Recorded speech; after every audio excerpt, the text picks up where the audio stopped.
ese histórico Venezuela. Estaba arriesgó su vida.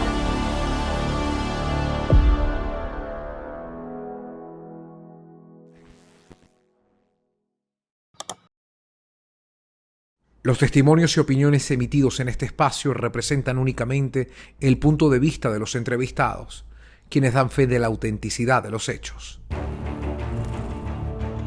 María Lourdes Afiuni fue jueza en el área metropolitana de Caracas por más de 8 años.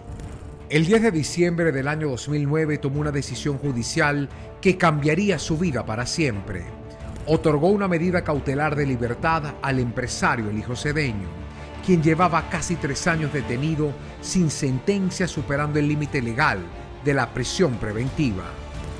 Aquella decisión se apoyaba en una recomendación del Grupo de Trabajo sobre la Detención Arbitraria de las Naciones Unidas, quien concluyó que la decisión era arbitraria, además que el proceso presentaba retrasos indebidos y que aquella detención se había prolongado de manera excesiva, por lo que se recomendó poner fin a aquella privación de libertad. Bueno, mi hermana primero se leyó el expediente, que prácticamente nadie se lo había leído. Viendo que no había nada tan grave, también una de las cosas que ella más le causó interés es que estaba anexado una recomendación del Grupo de Trabajo de Detenciones Arbitrarias de la ONU, donde decía que ese señor recomendaban fuertemente, o sea, de manera categórica, que fuera juzgado en libertad porque era una detención arbitraria. Mi hermana no solamente tomó una decisión ajustada a derecho, sino que está respaldada por la ONU. Y bueno, como te digo yo, o sea, eso no les importó, o sea, ahí es donde se acabó la independencia no solamente judicial, sino que se arrastró también a la ONU y a todas esas organizaciones internacionales. De hecho, hoy en día, o sea, aunque la ONU, yo visité la ONU con mi sobrina, fuimos, la ONU se mostró muy preocupada, hizo varios pronunciamientos, para mí no fue lo suficientemente pesado para poder respaldar más fuerte esa detención arbitraria de mi hermana, que ella, siguiendo una recomendación del Grupo de Trabajo de Detenciones Arbitrarias, se convirtió ella en una detención arbitraria. Y no fue, la ONU no fue para mí, no, con todo y que nos respaldó, ayudó a los pronunciamientos, no fue lo suficientemente fuerte como para encarar el problema, el caso de mi hermana. Horas después de firmar aquella decisión, Afiuni fue detenida por funcionarios de inteligencia y enviada a prisión. Al día siguiente, en cadena nacional, el entonces presidente Hugo Chávez pidió para ella la pena máxima, 30 años de cárcel. Entonces habrá que meterle pena máxima a esta jueza y a los que hagan eso, 30 años de prisión. Pido yo a nombre de la dignidad del país. Desde entonces, el caso de María Lourdes Afiuni se convirtió en uno de los episodios más controvertidos de la justicia venezolana. Ahora, ¿qué ocurrió realmente con el caso? ¿Qué ha pasado en este periodo? ¿Qué alerta despertó en el sistema de justicia? Hoy, después de tantos años, su voz sigue sin escucharse. Las restricciones judiciales que pesan sobre ella le impiden llevar una vida normal, hablar públicamente o participar libremente en su vida cotidiana.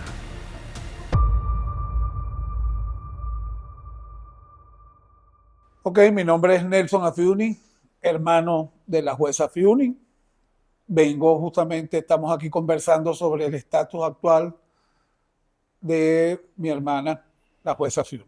Nelson, ¿por qué tú eres el que le da voz al caso? ¿Por qué tu hermana no puede? ¿O cuáles son las limitaciones que tu hermana tiene para poder, por ejemplo, declarar públicamente?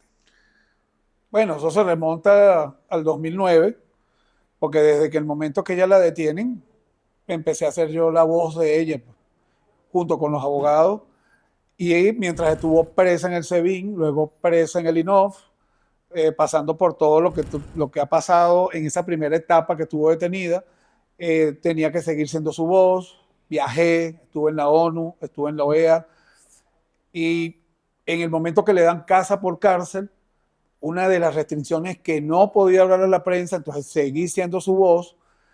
Y cuando ya le dan una libertad, que ya no es casa por cárcel, sino una libertad condicionada, como la tiene todavía, a estas alturas de que ya han pasado 16 años, le tienen prohibido a la prensa dar declaraciones, usar las redes sociales, entonces resulta que todavía tengo que seguir siendo su voz. Cómo me encantaría que algún día ella, por su propia voz, cuente realmente, cuente todo, pues, Lo que ha lo que ha pasado. Es decir, en la actualidad la medida continúa de restricción para Sí. poder dar declaraciones y usar redes sociales. Es increíble, han pasado 16 años y siguen las mismas restricciones cuando la pena supuestamente de supuesta corrupción que hubo fue de 5 años. Bueno, ya ha cumplido la pena 3 veces. Y sigue con medidas restrictivas, o sea que no entendemos hasta dónde va a llegar hasta dónde puede ella llegar, que ni siquiera ella puede tener el derecho de hablar su propio caso. Afiuni pasó 14 meses en prisión en el INOF, en el Instituto Nacional de Orientación Femenina, desde su detención en el año 2009. Fue recluida en la cárcel donde incluso se encontraban 24 mujeres que ella misma había condenado cuando ejercía su papel como jueza. Allí atravesó situaciones graves y de gran vulnerabilidad. En el año 2011 le fue concedida casa por cárcel por razones de salud. Esta mañana la jueza María Lourdes Afiuni fue trasladada bajo fuertes medidas de seguridad al Hospital Militar para ser sometida a exámenes oncológicos y cardiológicos. A la jueza le fue diagnosticada el pasado viernes una protuberancia entre la axila y el seno derecho por la médico forense Anunciata de Ambrosio. Por ello, el tribunal que lleva su caso autorizó el traslado al Hospital Militar, doctor Carlos Arbelo. Sí, la doctora ingresó sobre las 5 de la tarde a complementar unos estudios que faltaban. La operación es una histerectomía total. Hasta ahora el problema fundamental es la patología benigna del útero, que se conoce como fibromatosis uterina. 2 años y 10 meses después, obtuvo libertad condicional. Pero el proceso que para muchos debía terminar allí no ha concluido. A lo largo de estos años ha seguido enfrentándose a medidas restrictivas, limitaciones para ejercer su profesión, restricciones para movilizarse libremente e incluso para pronunciarse públicamente sobre su propio caso. Vamos a los tiempos actuales. ¿En qué situación se encuentra hoy el caso Afiuni? ¿Cuál es la realidad del caso? La realidad es que fue sentenciada ya hace unos años atrás, pero esto es una sentencia que todavía no entendemos, porque fue sentenciada a 5 años por corrupción propia. Esa sentencia viene acompañada de un pago de una especie de multa, cuando en la ley lo dice. A ella no le cobraron la multa porque no había cobro de dinero. Algo incongruente, porque si tú no cobraste, no hay corrupción, pero bueno. Ella fue sentenciada, como te repito, a 5 años de cárcel, pero imagínate, llevan 16 años al caso. Entonces, ¿en qué estatus está? En que ella debería tener su libertad plena y ese caso tiene que estar cerrado. Ya ella cumplió. Ah, ¿eres culpable? Bueno, sí, ajá. La sentencia es que para ellos tú eres culpable. Bueno, ya pena cumplida. Ya han pasado 16 años. Entonces, el estatus del caso es que realmente lo que queremos es que se cierre el caso. Sí, ¿por qué sientes que el caso no se ha terminado de cerrar? ¿Cuáles son los factores que impiden que esto por sí ya llegue a un término más justo, Nelson? Yo he llegado a pensar varias cosas, inclusive mi hermana también lo ha conversado conmigo. El caso de mi hermana para mí es un caso muy emblemático, porque fue el día exacto que se terminó de acabar la justicia independiente en Venezuela. ¿Por qué? Porque es que ni siquiera en una notaría puedes vender un artículo si eres un perseguido político, porque ellos te dicen, ya va, tengo que consultar a ver si te lo puedo vender. Y en el momento que dice, tengo que consultar y te dicen de arriba, no, entonces inclusive el registrador o el notario, sin tomar en cuenta a los jueces, esto es otra cosa. O sea, esto no le quitó la independencia no solamente al Poder Judicial, se lo quitó a todo. Para todo, nadie es independiente, ningún funcionario público es independiente para tomar una decisión. Si a ella como yo siempre lo he dicho varias veces en Twitter, perdón, que ahora es X, si a ella no le cierran su caso, inclusive no les deberían resarcirle, reivindicarla, aquí no va a haber ningún independiente. Entonces aquí no va a haber una reconstrucción judicial, porque ningún juez hasta ahora va a ser independiente. Siempre va a ser el ejemplo, igual que un fiscal. Un fiscal va a tomar una decisión y tiene que consultarla, porque si se equivoca, tienen el temor que van presos. Eso está pasando para mí en toda la administración pública. Es decir, que usted cree que muchos jueces comenzaron a no tomar decisiones independientes luego del caso Afiuni, ¿no? Por El efecto supuesto. Afiuni, muchos le dicen, ¿no? Por supuesto. Y todos aquellos jueces que se sentían independientes, ellos prefirieron renunciar, Sí. apartarse de los tribunales porque no podían tomar una decisión independiente por amenazas o por lo que sucedió. Y, o sea, para mí la justicia esa vez, el día que en cadena nacional la condenaron a 30 años y no pasó nada, o sea, se siguió con el atropello, se siguió con el atropello, se siguió con el atropello. Ahí para mí, si el país quiere que cambien, primero tienen que cerrarle su caso y segundo resarcirla, o sea, reivindicarla. ¿Por qué? Porque si no, no va a haber una independencia judicial en Venezuela. Bueno, este efecto Afiuni nace justamente después de la decisión de mi hermana, porque en esa época todavía había algo de independencia judicial.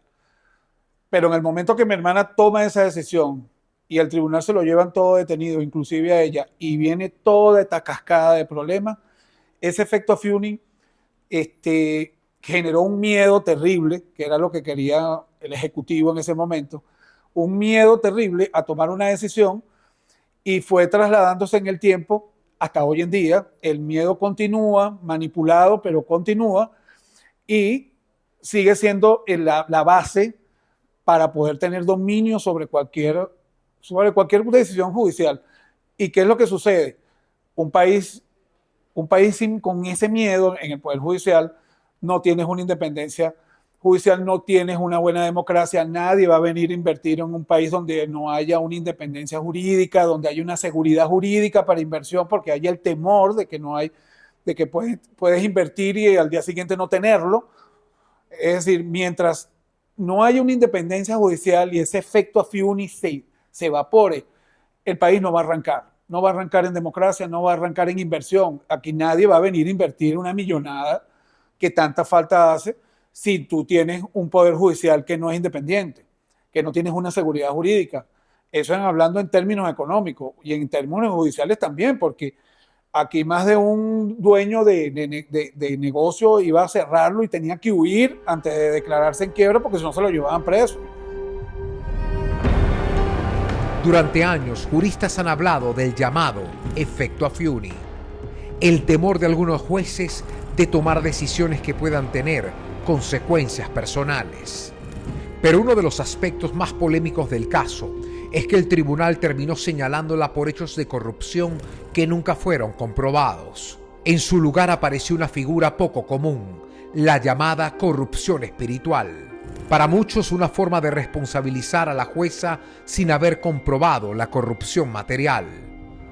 Según juristas y organizaciones de derechos humanos, esa figura no existe como delito en la legislación venezolana. En términos simples, el tribunal determinó que la jueza habría actuado de manera inapropiada en el ejercicio de sus funciones. Pero hoy, después de tanto tiempo, el caso sigue generando preguntas y a la espera de las respuestas de las autoridades.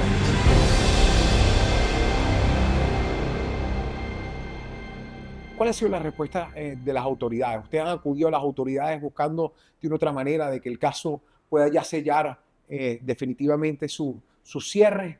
No, eso es un muro. Eso, mi hermana cuando va a los tribunales no la dejan pasar, sino solamente al tribunal de ella que tiene la causa. Y no le dan muchas veces explicaciones, más bien la dilatan. O sea, eso es un muro. Y que te den explicaciones, ellos no tienen ni cómo responderte porque ellos siempre están esperando la respuesta de arriba. Si arriba no le dan una respuesta, ellos tampoco pueden darte una respuesta. O sea, mi hermana tiene un muro. Ellos como que tratan de hacer que ella no existe, pero sí existe. Existe para bloquear, pero no existe para darle una respuesta. En tiempos de amnistía, ¿creen ustedes que el caso de la jueza Afiuni y de María Lourdes, su hermana, debería entrar dentro de esta medida de este tipo? ¿Por qué crees incluso que se ha excluido de este tipo de ley, que ellos llaman ley del perdón? Debería haber estado ahí y debería haber quedado en una amnistía y que le deberían haber borrado todo. Pero ya lo hemos dicho en varias partes que ella no entró en la ley de amnistía. Bueno, entonces nosotros no estamos pidiendo la amnistía, estamos pidiendo que terminen de cerrar su caso. Y ya la sentencia fue dada, que terminen ya de dar por caso cerrado. Mi hermana ya cumplió su sentencia con ellos. Entonces resulta que lo que quiere es que el caso quede cerrado y le den su libertad plena. ¿Qué se puede esperar? Que entre el caso Fury y la ley de amnistía, que lo terminen de reflejar en esta ley, una absolución definitiva, un cierre judicial. ¿Qué se debe esperar, Nelson?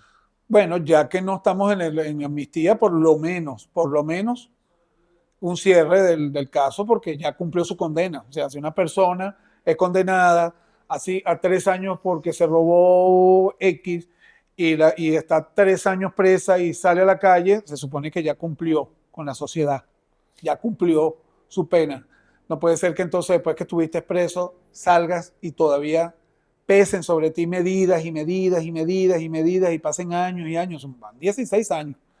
¿Qué es lo que estamos esperando? Bueno, mira, que le den su cierre definitivo a este caso.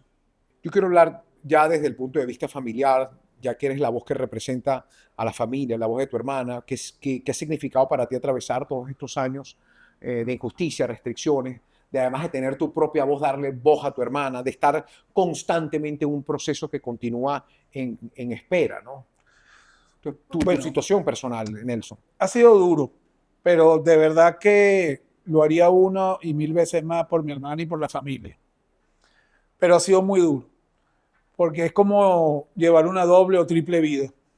Pero también ha sido muy duro para ella, porque hace 10 años que su hija partió a hacer estudios afuera y no la ve desde hace 10 años. Ella no puede salir del país para visitar a su hija y a sus 2 nietos que tiene ahora. No conoce a sus nietos. No los conoce. Los conoce por Insta, por foto, por video, por FaceTime, pero no los conoce. 2 nietos preciosos que tiene. Ella no puede venir. Ella tiene... ella no puede entrar al país porque la acusaron de traición a la patria. Entonces, bueno, tiene orden de captura. Y pues, por supuesto le decimos que ni se asome, pues, que se queden afuera donde está, porque en Estados Unidos, porque no sería otro problema. Pues. Yo sé que esta pregunta puede ser muy amplia, porque tal vez tomar una sola referencia lo va a hacer más complejo de lo que es la pregunta, pero ¿qué ha sido lo más difícil que ha tenido que vivir tu hermana como persona? La injusticia, el aislamiento, el no tener papel como ciudadana, casi invisible, el no estar con su hija. ¿Dónde vemos realmente la dificultad o el gran daño a la jueza Fiore? Yo creo que es la suma de todo lo que acabas de decir. Porque primero ella siempre fue, un amante de la ley, de la justicia. Ella era muy buscada dentro de los tribunales para que las asesoraran para sentencia. Ver cómo desbarataron eso, su carrera impecable se la desbarataron. Cuando ella inclusive gritaba allá adentro a gritos, le decía que no le mandaran presos políticos porque ella no se iba a prestar a ninguna marramucia. Aparte de eso, ver el que no, ¿cómo es posible que ella quería ir a votar y está inhabilitada? Ella no puede ni siquiera ejercer el derecho al voto. No tiene voz para por lo menos contar su caso. No puede ni escribir su caso en una red social. O sea, imagínate tú, solamente fuiste sentenciada y no tienes ni siquiera el mínimo derecho de hablar, ni siquiera de defenderte. Tiene que venir una tercera persona con el riesgo de que yo pueda perder mi libertad por defender a mi hermana, por defender a un familiar cercano. Es decir, que vas preso, te callas la boca y nadie te puede defender porque también puede ir preso. Es duro. Para ella eso ha sido muy, muy duro. Ver cómo se ha desmoronado el Poder Judicial que ella tanto admiró. Eso para ella también es muy duro. O sea, son una suma de muchas cosas que ella... Pero yo creo que una de las cosas más duras es ahorita la lejanía con su hija. Que no poder verla, no poder estar con ella, eso para ella creo que es lo más duro. En todo este tiempo y durante todo este proceso, quiero seguir indagando un poco ¿Qué ha sido, por ejemplo, para ustedes como familia, ¿no? Vivir esta cárcel juntos?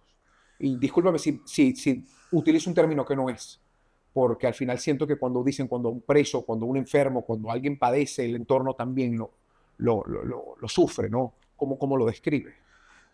Mira, hoy en día yo veo las personas que están haciendo vigilia frente a las cárceles para que los presos políticos los liberen.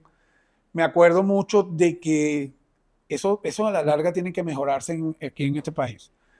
Pareciera que cuando una persona está presa, sea culpable o no, parece que castigan no solamente a la persona que está presa, sino a todos los familiares que lo van a visitar. Eso es una agonía, ir a visitar a alguien en una prisión.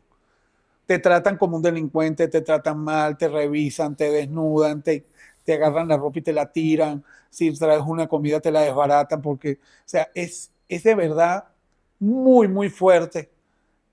No solamente tener una persona detenida, sino que el calvario que sufre la familia es impresionante.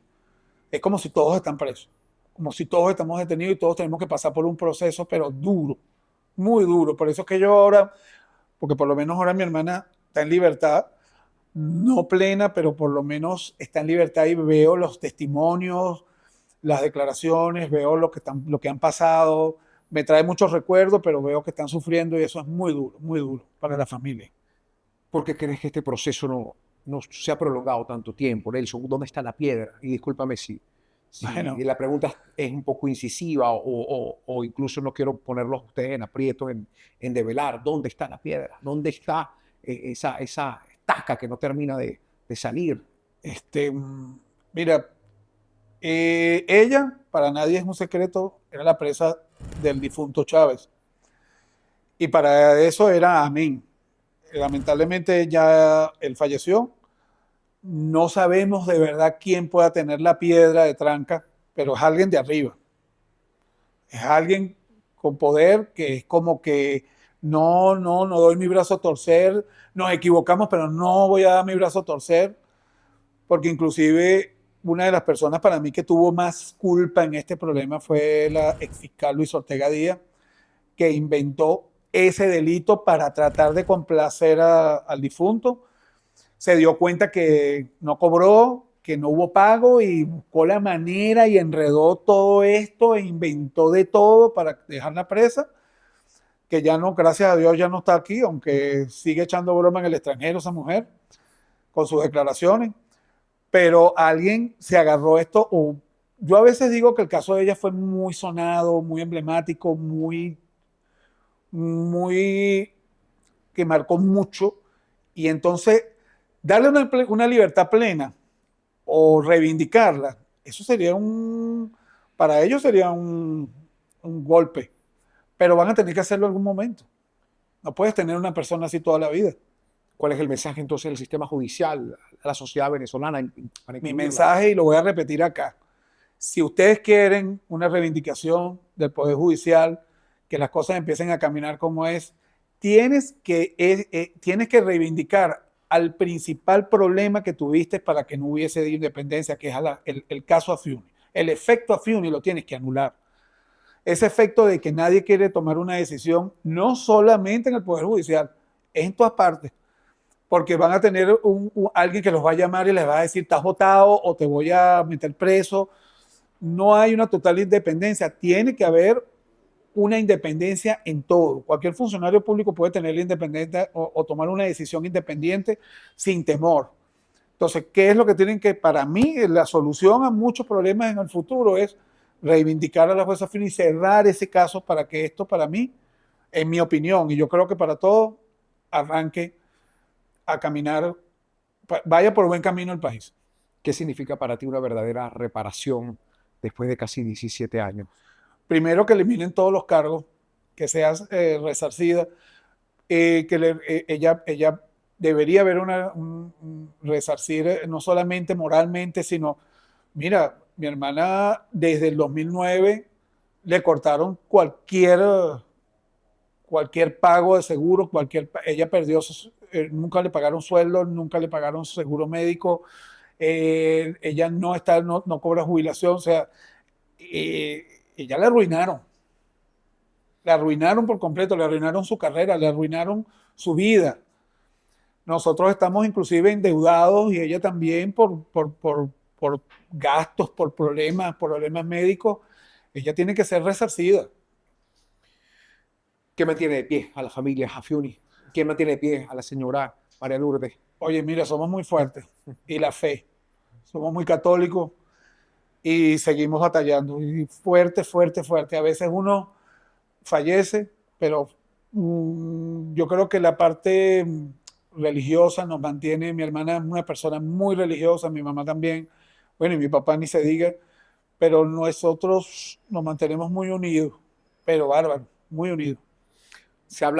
Mucha gente habla de tiempos de reconciliación y perdón, pero también hay que sentir de que se está haciendo justicia, ¿no? No puede haber perdón y reconciliación si no hay justicia. ¿Cuál es el mensaje de Nelson Afiuni?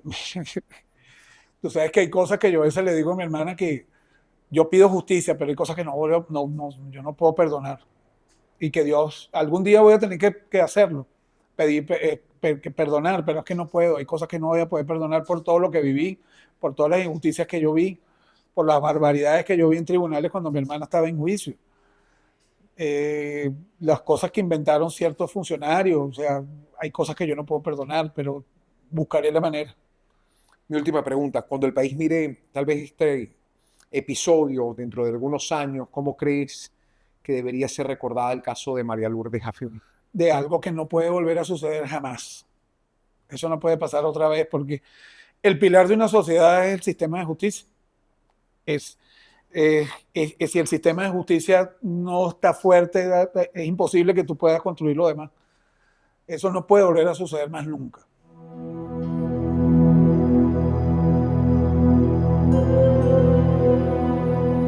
Durante años el caso de María Lourdes Afiuni se convirtió en uno de los episodios más debatidos de la justicia venezolana. Un proceso largo, polémico, que generó profundas divisiones y distintas miradas dentro de la opinión pública. Para muchos se trata de un caso que simboliza una gran injusticia. Para otros, un expediente abierto que debe cerrarse y aún requiere explicaciones claras. Pero más allá de expedientes, acusaciones y sentencias, también hay una dimensión profundamente humana. Afiuni es una madre que lleva más de una década sin ver a su hija, una abuela que aún no conoce a sus nietos. Historias como estas recuerdan que detrás de cualquier proceso judicial también hay vidas, familias y años que no regresan. Por eso cuando el país habla de reconciliación, de justicias y de futuro, este caso sigue generando preguntas y esperando respuestas.